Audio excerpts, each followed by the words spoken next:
Neutral medium.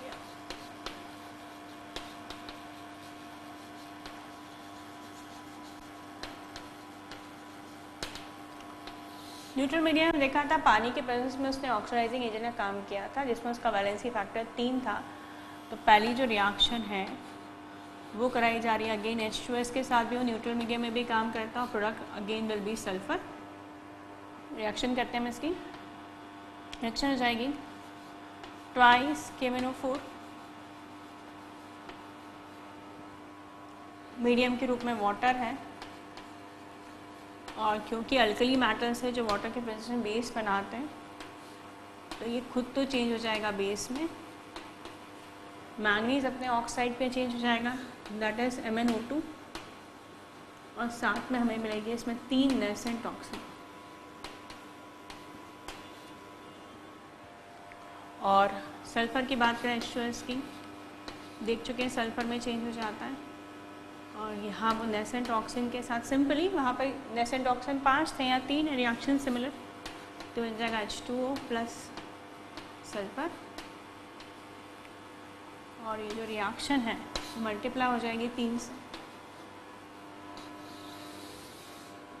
3 nascent oxygen से 3 nascent oxygen cancel, और reaction हो जाएगी twice KMnO4 plus 3H2S plus H2O. It will give twice KOH plus यह reaction जो है कैंसिल होगी क्योंकि यहाँ 3 वाटर मॉलिक्यूल हैं और यहाँ 1 वाटर मॉलिक्यूल है। तो अगर मैं इसे कैंसिल कर दूँ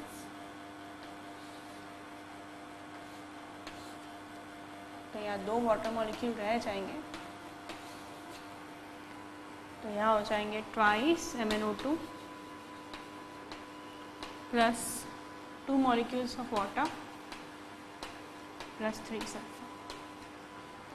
तो ये रिएक्शन हो गई H2S के साथ में। सेकेंड रिएक्शन देखें हम, वो करें हम MnSO4 के साथ में।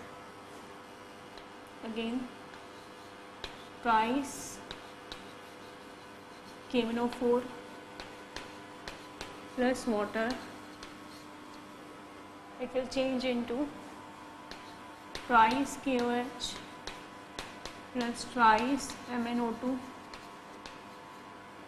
plus 3 nascent oxygen. Now the reducing agent is MnSO4 जिसके साथ में ये बेसिक मीडियम में काम कर रहा है,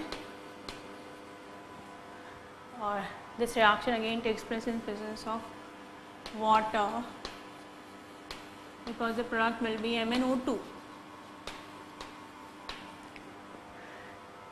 अब रिएक्शन में आपके प्रोडक्ट के रूप में MnO2 बन रहा है। ये एक वैसे एक पेयर है जैसे हमने बात की थी Ki और आयोडीन में कि Ki अगर रिड्यूसिंग एजेंट तो बनने वाला प्रोडक्ट आयोडीन ऑक्सीडाइजिंग एजेंट था।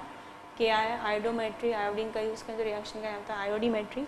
वैसे ही अगर हम यहाँ पर चेक करें तो हम यहाँ पा रहे हैं कि MnA जो है वो MnSO4 जो है MnO2 में चेंज हो जाता है। तो ये एक रिड्यूसिंग एजेंट है, जबकि उसका बनने वाला product as a oxidising agent use किया जा सकता है। तो ये 2 ऑक्सीजन निकल गए, तो साथ में निकल रहा है सल्फ्यूरिक एसिड। अगर हम नेट रिएक्शन की बात करें तो हमने 3 नेसेंट ऑक्सीजन से मल्टीप्लाई कर दिया, 3 से मल्टीप्लाई कर दिया तो कैंसिल आउट 3 नेसेंट ऑक्सीजन। जो बनने वाला प्रोडक्ट है वो हो गया twice KMnO4 plus 3 MnSO4, 4 water molecule बिल्कुल, साथ में चेंज हुआ ये ट्वाइस KOH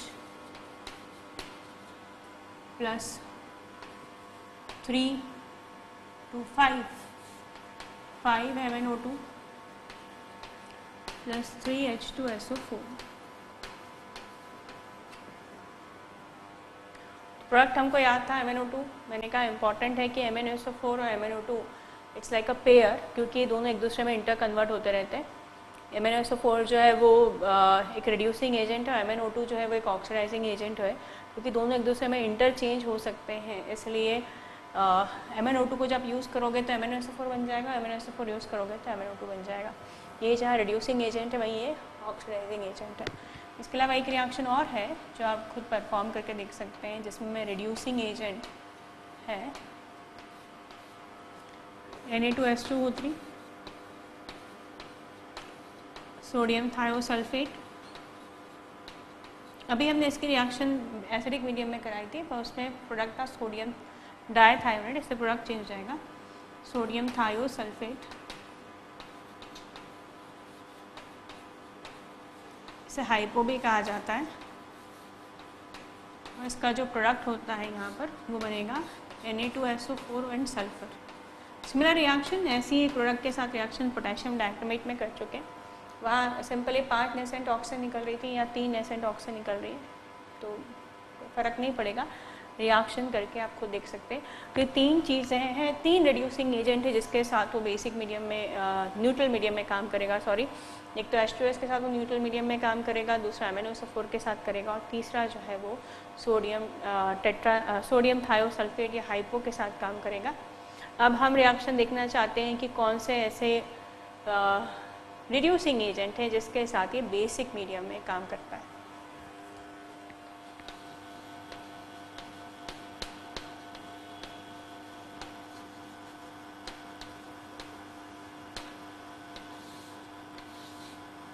जब बेसिक मीडियम में KMnO4 को लिया जाता है, that is called alkaline KMnO4, और इसे एक बहुत ही फेमस रिड्यूसिंग एजेंट के नाम से जाना जाता है, that is called bears reagent. Organic chemistry में यूज़ किया जाने वाला ये रिएजेंट है जो अनसैचुरेशन के टेस्ट में भी काम आता है। कैसे, अभी हम रिएक्शन देखेंगे। तो अगर हम बेयर्स रिएजेंट की बात करें तो पहली स्टेप देखते हैं, हम इसके रिएक्शन करवा रहे हैं KI के साथ में। कुछ डिफरेंट है, अभी तक हम KI के साथ आयोडीन बनाते आए थे, तो आयोडीन नहीं बनने वाला है, पोटेशियम आयोडेट बनेगा। तो यहाँ विथ KI कर देते हैं रिएक्शन। तो ये रहा KMnO4, ये बेस KOH के प्रेजेंस में रिएक्शन करने वाला है। रिएक्शन मैंने बताई है आपको इसकी, ये पोटेशियम मैग्नेट में चेंज हो जाएगा, बेसिक मीडियम में कलर चेंज हो जाएगा इसका पर्पल से green.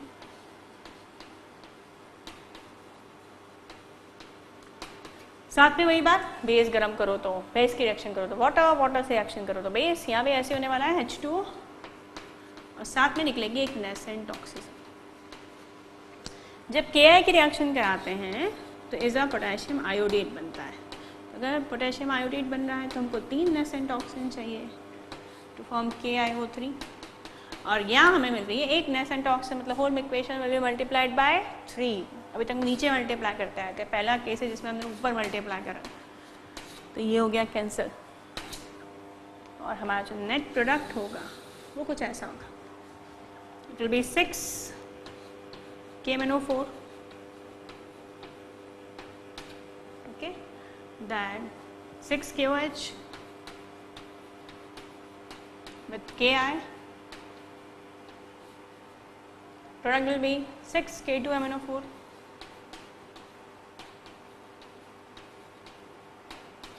plus KiO3 plus 3H2। तो अभी तक हमने 2 ऐसे सब्सटेंस देखे जिन्होंने रिडॉक्स रिएक्शन में अपने प्रोडक्ट चेंज किए। वो एक स्पेशल केसेस याद रखने पड़ेंगे, जैसे हम सोडियम थायोसल्फेट की बात करें Na2H2O3, पोटेशियम डाइक्रोमेट जब एसिडिक मीडियम में काम कर रहा था, और KMnO4 जब न्यूट्रल मीडियम में काम कर रहा था, तब बनने वाली प्रोडक्ट है सोडियम सल्फेट और सल्फर। जबकि यही जब हमने एसिडिक मीडियम में KMnO4 की रिएक्शन कराई तो सोडियम डायथायोनेट बना, दैट इज Na2H2O6। तो ये 2 केसेस हैं जो याद रखने पड़ेंगे। तीसरा KI जब बेसिक मीडियम में काम कर रहा है तो आयोडीन ना बना के पोटेशियम आयोडेट बना रहा है, दैट इज KiO3। फिर मैं अभी एक बात कही थी कि बेयर्स रिएजेंट एक बहुत इंपॉर्टेंट रिएजेंट है ऑर्गेनिक केमिस्ट्री में, क्योंकि ये ऑर्गेनिक केमिस्ट्री में एनालिटिकल टेस्ट में भी यूज़ किया जाता है, जिसमें हम अनसैचुरेशन पता करते हैं, मतलब पाई बॉन्ड है कि नहीं। तो इस तरह रिएक्शन करता है। अगर अनसैचुरेशन होता है तो हालिया मैं एल्कीन की रिएक्शन करा रही हूँ, और ये जो रिएजेंट होता है वो पर्पल कलर का होता है। तो ये क्योंकि ऑक्सीडाइजिंग एजेंट है, नेसेंट ऑक्सीजन तो प्रोवाइड करेगा ही, वाटर के प्रेजेंस में इस तरह ये पाई बॉन्ड टूट जाता है, और 2 हाइड्रोजन है हमारे पास में और 2 ऑक्सीजन है, दोनों मिलके वो OH जोड़ देंगे, और जब OH जोड़ देंगे तो ग्लाइकॉल बन जाएगा। और बेसिकली होगा ये कि पर्पल कलर डिसअपियर। तो अगर किसी भी कंपाउंड में पाई बॉन्ड है, not in aromatic compound, normal alkene alkynes, तो पर्पल कलर डिसअपियर हो जाता है यदि हम मिला देते हैं अल्कलाइन केमिनोफोर, जैसे बेयर्स रिएजेंट कहा था। अल्कलाइन केमिनोफोर बेयर्स रिएजेंट ऑर्गेनिक केमिस्ट्री में यूज़ किया जाने वाला एक इम्पॉर्टेंट रिएजेंट। और हमने 2 रिएक्शन देखी है इसकी Ki के साथ में, जिसमें आयोडीन जो नॉर्मली बनता है उसकी जगह पोटेशियम आयोडेट बन गया। और अनसैचुरेशन के टेस्ट में यूज़ करते हैं, यदि किसी भी कंपाउंड में अल्कीन और अल्काइंस में अनसैचुरेशन पाई बॉन्ड होता है उसका टेस्ट करना है, तो अल्कलाइन केमिनोफोर बनाओ तो वो अपना कलर लूज़ कर देता है। इस परमैंगनेट आयन की बात करें स्ट्रक्चर वाइज तो ये कुछ ऐसा होता है, sp3 हाइब्रिडाइज्ड है, टेट्राहेड्रल इसकी ज्योमेट्री है,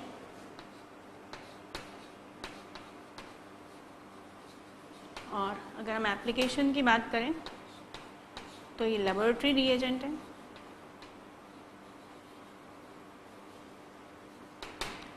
इंडस्ट्रीज में यूज़ किया जाता है,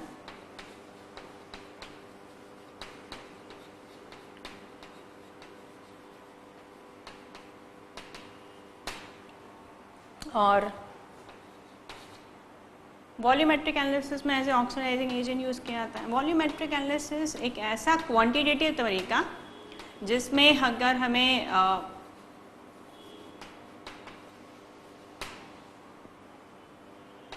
किसी एक ऑक्सीडाइजिंग या रिड्यूसिंग एजेंट किसी एक की मोलरिटी पता है तो हम दूसरे की पता कर सकते हैं। तो ये ऑक्जेलिक एसिड, मूवर्स और बाकी के टाइट्रेशन करके वॉल्यूमेट्रिक एनालिसिस बिल्कुल उसी तरह यूज़ किया जाता है जैसे पोटेशियम डाइक्रोमेट यूज़ किया जाता है।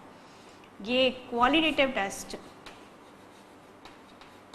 क्वालिटेटिव टेस्ट से पता करते हैं कि बीच कौन सी आयन है कि नहीं। तो ये हलाइड हो गया, हलाइड आयन अगर आपके मिक्सचर में तो ये टेस्ट करके दे देगा। ऑक्सलेट आयन है अंदर तो ये टेस्ट करके दे देगा। सल्फाइड आयन है तो ये टेस्ट करके दे देगा। Oxalate ion CO negative, halide ion X negative, sulphide ion SO3 negative, तो इसे भी टेस्ट करके दे देगा। और ये एंटीसेप्टिक के रूप में भी यूज़ किया जाता है। एंटीसेप्टिक में इसका जो बहुत डाइल्यूट सॉल्यूशन होता है, अगर मुंह में घाव हो जाए तो गार्गल जो होता है, गार्गलिंग में सोर थ्रोट जो होता है उसमें काम आता है ये। अगर वो मतलब घाव हो जाए तो उसको धोने के काम आता है। उसका जो बहुत डाइल्यूट सॉल्यूशन होता है वो जो कुएं का पानी उसे स्टरलाइज करने के लिए भी यूज़ किया जाता है। तो काफ़ी सारे काम आता है, लैब में काम आता है, ये इंडस्ट्रीज़ में काम आता है, टाइट्रेशन में। अगर हमें किसी एक ऑक्सीडाइजिंग रिड्यूसिंग एजेंट की हमें सपोज मोलैरिटी निकालनी है तो हम इसको मोलैरिटी या नॉर्मलिटी फाइंड आउट करनी है तो इससे फाइंड आउट कर सकते हैं। मिक्सचर में यदि हलाइड आयन है या ऑक्सलेट आयन है या सल्फाइड आयन है तो टेस्ट करके पता की जा सकती है। और ये एंटीसेप्टिक के रूप में काम आता है। घाव धोने हो या मुंह में जैसे छाले कहते हैं वो हो गए हों तो गार्गल करने के काम आता है। और इसका बहुत डाइल्यूट सॉल्यूशन जो है वो कुएं के पानी में एंटीसेप्टिक के रूप में यूज़ किया जाता है। अब हम बात करें कंपाउंड ऑफ आयरन।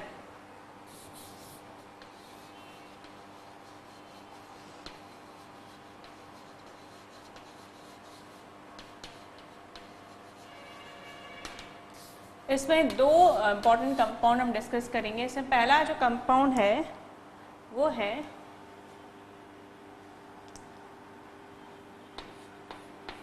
FeSO4.7H2।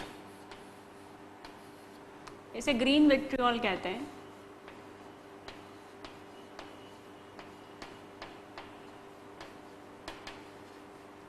या इसे हिंदी में हरा कसिस के नाम से भी जाना जाता है।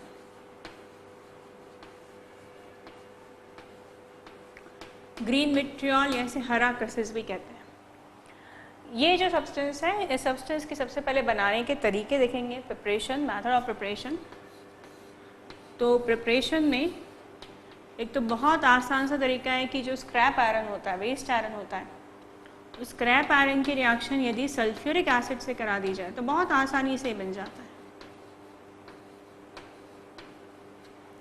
प्रोडक्ट के रूप में आपको मिल जाएगा FeSO4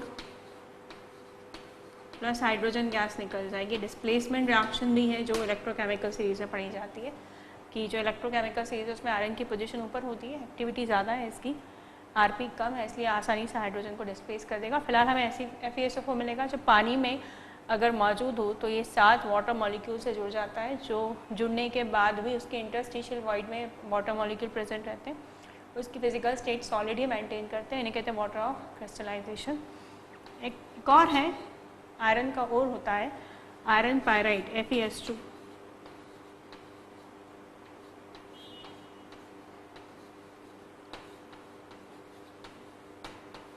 यदि खुले एटमॉस्फेरिक एयर में इसको छोड़ दिया जाए तो ये ऑक्सीजन और मॉइस्चर के साथ में रिएक्ट कर लेता है और उसके साथ ही खुद चल जाएगा फेरस सल्फेट में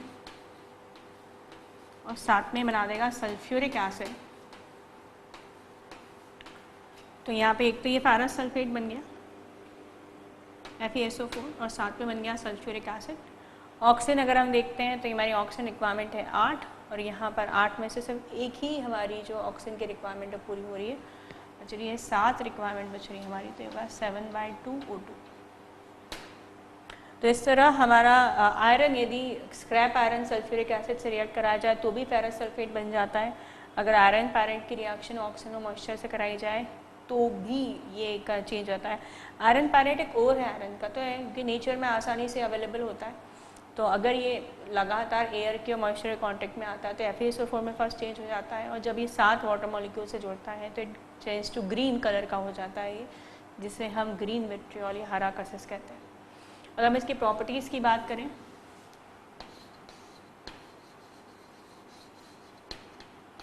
तो जैसे मैंने कहा यदि ग्रीन कलर का है पर यदि एटमॉस्फेयर में बहुत देर तक रखा जाए, प्रेजेंस ऑफ एटमॉस्फेयर,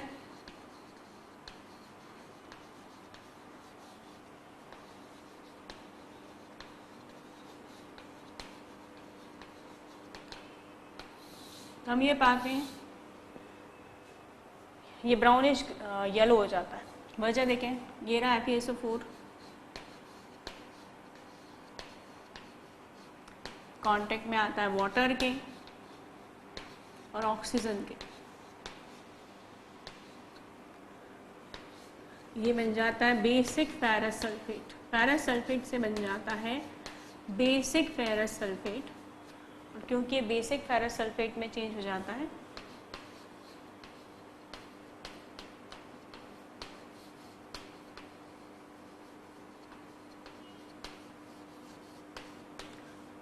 इसका जो कलर है वो चेंज हो जाता है, कलर्स बिकम ब्राउनिश येलो। मतलब वैसे तो ये हरे रंग का है, अगर ये एयर के कांटेक्ट में आएगा तो ब्राउनिश येलो हो जाएगा क्योंकि it change to basic ferrous sulphate. Second, heating effect. ये पूछे जाने वाले ज़्यादा सवालों में से हीटिंग इफेक्ट कि गर्म करें तो कितने टेम्परेचर में गर्म करें, क्या चेंज होगा। तो सबसे पहले अगर इसे 300 डिग्री सेल्सियस पे गर्म करें तो ये जो वाटर मॉलिक्यूल है उसमें लिगेंड के रूप में होते हैं। कोऑर्डिनेशन केमिस्ट्री में भी बात की जाती है, हमने फिजिकल प्रॉपर्टी डिस्कस किया, जो लिगेंड होते हैं वो स्प्लिटिंग करा लेते हैं डी सबशेल में, से डी ट्रांजिशन से कलर आते हैं। तो ये जो हरा रंग है इसका चला जाएगा यदि हमने 300 पे गर्म किया, क्योंकि 300 डिग्री सेल्सियस पे अपने सारे वाटर मॉलिक्यूल लॉस्ट कर देता है, इट बिकम FeSO4। और अगर ग्रीन कलर से कलरलेस हो गया ये, और यदि फर्दर स्ट्रॉन्ग हीटिंग की जाए, change to Fe2O3 plus SO3 plus SO2, ये इस तरह चेंज हो जाता है। 300 पे वाटर मॉलिक्यूल लॉस करेगा और ज़्यादा गर्म करने पे फेरिक ऑक्साइड बना देगा with the release of SO3 and SO2 gas. SO3 खुद भी अनस्टेबल होता है, वो टूट के वापस SO2 और ऑक्सीजन गैस में चेंज हो जाता है। थर्ड, अगर प्रॉपर्टी की बात करें, हाइड्रोलिसिस।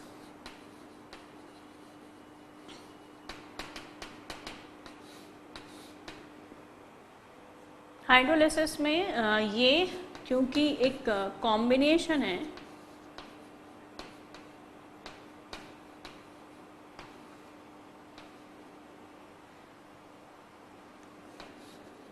वीक बेस का और स्ट्रॉन्ग एसिड का, और रिएक्शन बेसिकली रिवर्सिबल साइड में रहती है क्योंकि ये वीक बेस है। और अगर वीक बेस है तो ये वीक बेस वो होता है जो इमीडिएटली अपने स्ट्रॉन्ग एसिड के साथ रिएक्ट करके सॉल्ट बनाना चाहता है, तो रिएक्शन रिवर्सिबल डायरेक्शन में रहती है। तो क्योंकि ये वीक बेस है और इसके हाइड्रोलिसिस से बनने वाला स्ट्रॉन्ग एसिड है, तो इनका जो नेट मिक्सचर है वो बेसिकली एसिडिक होगा। और हम चाहते हैं कि अगर ये स्टेबल रहे तो हमें ज़रूरी है मीडियम में थोड़ा सा सल्फ्यूरिक एसिड मिला दें, क्योंकि लीच-एटलियर प्रिंसिपल गवर्न होगा, उसके अकॉर्डिंग फिर रिएक्शन बैकवर्ड डायरेक्शन में शिफ्ट हो जाएंगी और ये वापस बन जाएंगी। तो इसका जो कॉम्बिनेशन है वो इस तरह का होता है। तीसरा, चौथे में अगर इससे नाइट्रिक ऑक्साइड के कॉन्टैक्ट में आया जाए तो उसे एब्जॉर्ब कर लेता है और एब्जॉर्ब करके ये एक ब्राउन कलर का कॉम्प्लेक्स बनाता है। ये इस तरह का टेस्ट हम नाइट्रिक एसिड के टेस्ट में देखते हैं, ब्राउन रिंग टेस्ट में। तो ये ब्राउन कलर का कॉम्प्लेक्स बनाता है। ये कॉम्प्लेक्स करने की जगह बेटर टू से एडिशन कंपाउंड बनाता है।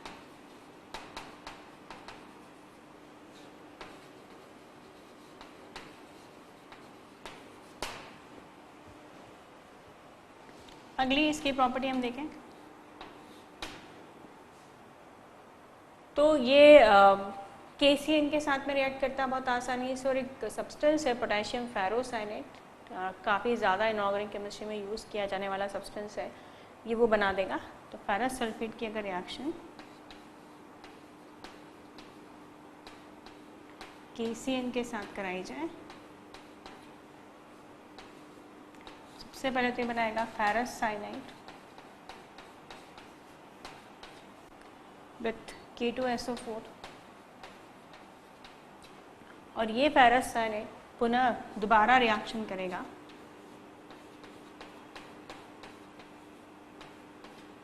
विथ एक्सेस ऑफ KCN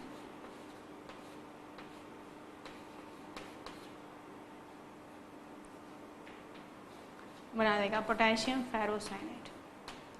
ये पोटेशियम फेरोसाइनेट बहुत इंपॉर्टेंट है। अगर फेरिक क्लोराइड से इस रिएक्शन की जाए तो फेरी फेरोसाइनेट प्रूशियन ब्लू बन जाता है। इसके अलावा वॉल्यूमेट्रिक एनालिसिस में भी ये काम आता है। K4FeCN6 पोटेशियम फेरोसाइनेट बना देगा ये।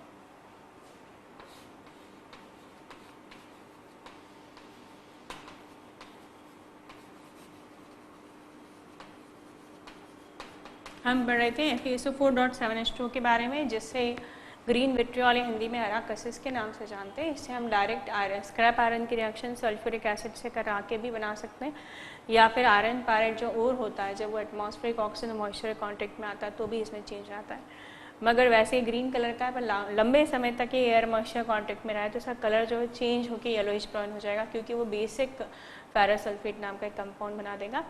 इसके अलावा ये एक सॉल्ट है जो कि वीक बेस और स्ट्रॉन्ग एसिड से बना है, तो पानी कांटेक्ट में आते ही ये टूटना शुरू कर देता है। पर जो रिएक्शन का प्रोडक्ट है उसमें एसिड स्ट्रॉन्ग है, इसलिए रिजल्टेंट मीडियम जो है वो एसिडिक ही होता है, पर रिएक्शन बैकवर्ड डायरेक्शन में शिफ्टेड होती है। और इस चीज़ का बेनिफिट उठाकर हम इसे स्टेबल बना सकते हैं, क्योंकि अगर हमने थोड़ा सा एसिड बना दिया तो रिएक्शन हमेशा बैकवर्ड डायरेक्शन में शिफ्ट रहेगी, हमारा फेरस सल्फेट स्टेबल रहेगा।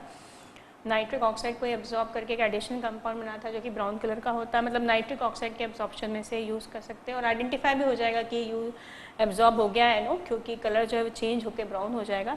और ये KCN के साथ रिएक्ट करके पोटेशियम फेरोसाइनेट K4FeCN6 बनाते हैं, जो वॉल्यूमेट्रिक एनालिसिस में यूज़ होता है। इसे आप सॉल्यूशन चैप्टर में भी आयंस में डिस्कस करते हो। इसके अलावा ये फेरिक क्लोराइड से रिएक्ट करके फेरी फेरोसाइनेट बनाता है, जो कि प्रूशियन ब्लू कलर का एक लिक्विड होता है, जिसे प्रूशियन ब्लू कहते हैं। ये ब्लू कलर का एक लिक्विड होता है। इसकी अगली प्रॉपर्टी की बात करें तो डबल सॉल्ट बनाता है।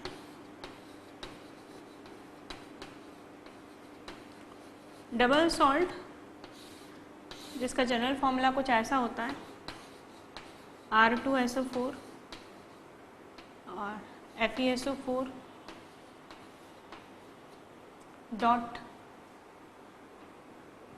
6H2O। इसमें R जो है वो अल्कली मेटल्स भी हो सकते हैं, यह सबसे ज़्यादा यूज़ किए जाने वालों में है अमोनियम आयन।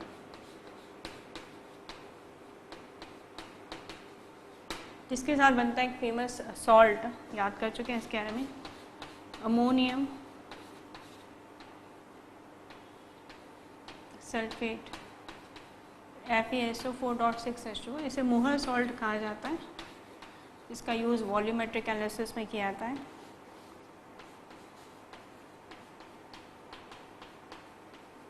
इसमें यूज़ किया जाने वाला फेरस सल्फेट एक रिड्यूसिंग एजेंट है, और ये बात की थी फिलहाल इसकी ऑक्सीडेशन स्टेट +2 है, ज़्यादा स्टेबल +3 है, इसलिए आसानी से एक इलेक्ट्रॉन लूज़ कर देता है और ये रिड्यूसिंग एजेंट का काम करता है। मगर ये अगर एटमॉस्फेरिक एयर के कांटेक्ट में आ जाए तो ऑलरेडी +3 ऑक्सीडेशन स्टेट में चेंज हो चुका है, इसलिए फिर मुश्किल है कि आप इसे यूज़ कर सकें। इसलिए in case instead of ferrous sulphate it is better to use Mohr salt, क्योंकि इस मोहर सॉल्ट के फॉर्म में ये एटमॉस्फेरिक एयर के कांटेक्ट में नहीं आ पाता इतना, जिससे इसकी ऑक्सीडेशन स्टेट चेंज नहीं हो पाती। तो फेरस सल्फेट एक एज ए रिड्यूसिंग एजेंट है। हम KNO4 और पोटेशियम डाइक्रोमेट के साथ में इसकी रिएक्शन जो है वो डिस्कस कर चुके हैं, जिसमें हमने देखा था कि ये रिड्यूसिंग एजेंट का काम करता है और वो जो है वो ऑक्सीडाइजिंग एजेंट का काम करते हैं। तो आज हम इसकी रिएक्शन जो है वो मर्क्यूरियस क्लोराइड के साथ में देखते हैं, क्योंकि KNO4 पोटेशियम डाइक्रोमेट के साथ हम ऑलरेडी रिएक्शन देख चुके हैं इसकी। तो जो मर्क्यूरियस क्लोराइड है HgCl2, वो रिड्यूस होके बनाता है कैलोमल दैट इज़ HgCl2, और साथ में रिलीज़ होती है क्लोरीन गैस। और अगर इसके रिएक्शन कराते हैं FeSO4 के साथ में, तो हम देख चुके हैं फेरिक सल्फेट में चेंज होता है। इसमें क्लोरीन के साथ इसकी रिएक्शन होनी है, क्योंकि पहली स्टेप में हम नेसेंट ऑक्सीजन की जगह क्लोरीन है। एंड वी सी अगर हमें कुछ और लगता है तो, क्योंकि Fe2SO4 होल थ्राइस, क्योंकि यहाँ थ्राइस है तो यहाँ पे हमें एक सल्फ्यूरिक एसिड का मॉलिक्यूल भी लेना पड़ेगा, और यहाँ पे साथ में निकल जाएंगे 2 HCl के एटम। तो ये हो गई हमारी नेट रिएक्शन, जिसमें यहाँ पर HgCl2 जो है वो काम कर रहा है ऑक्सीडाइजिंग एजेंट का, और जो FeSO4 है वो काम कर रहा है रिड्यूसिंग एजेंट का। हम अभी भी इसको यूज़ कर चुके हैं दोनों के साथ, पोटेशियम डाइक्रोमेट के साथ भी और KNO4 के साथ भी। तो हमने एक नया ऑक्सीडाइजिंग एजेंट लिया, जैसे हमने देखा KNO4 के प्रिपरेशन में हमने और भी ऑक्सीडाइजिंग एजेंट देखे थे, like chlorine was oxidising agent, ozone and water is oxidising agent, और कार्बन डाइऑक्साइड ऑक्सीडाइजिंग। ऐसा नहीं है कि बहुत स्ट्रॉन्ग है जो हर के साथ रिएक्शन कर लें। उसी तरह यहाँ पे जो HgCl2 जो कैलोमल बना रहा है वो भी एक ऑक्सीडाइजिंग एजेंट है, जिसके साथ हम यहाँ रिएक्शन करवा रहे हैं इसकी। जो फेरस सल्फेट होता है वो रिड्यूसिंग एजेंट का काम भी करता है।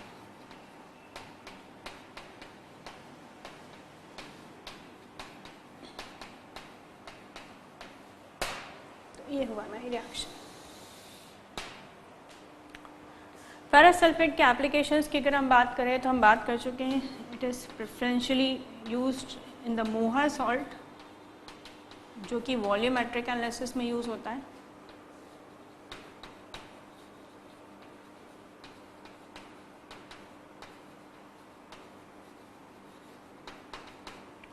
सेकेंड अगर हम बात करें तो इसे ब्लू ब्लैक इंक बनाने का काम आता है, ब्लू ब्लैक इंक।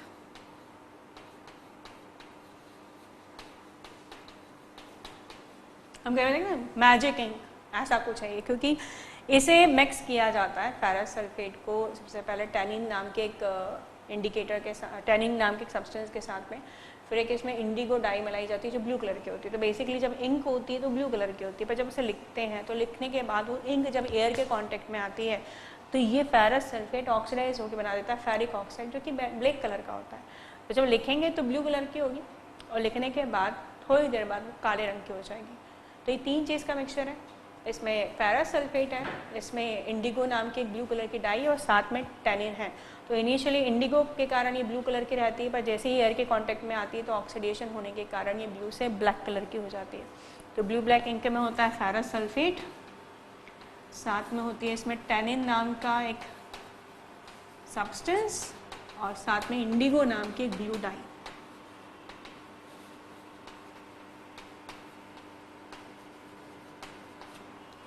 और ये एंटीसेप्टिक के रूप में भी काम आता है।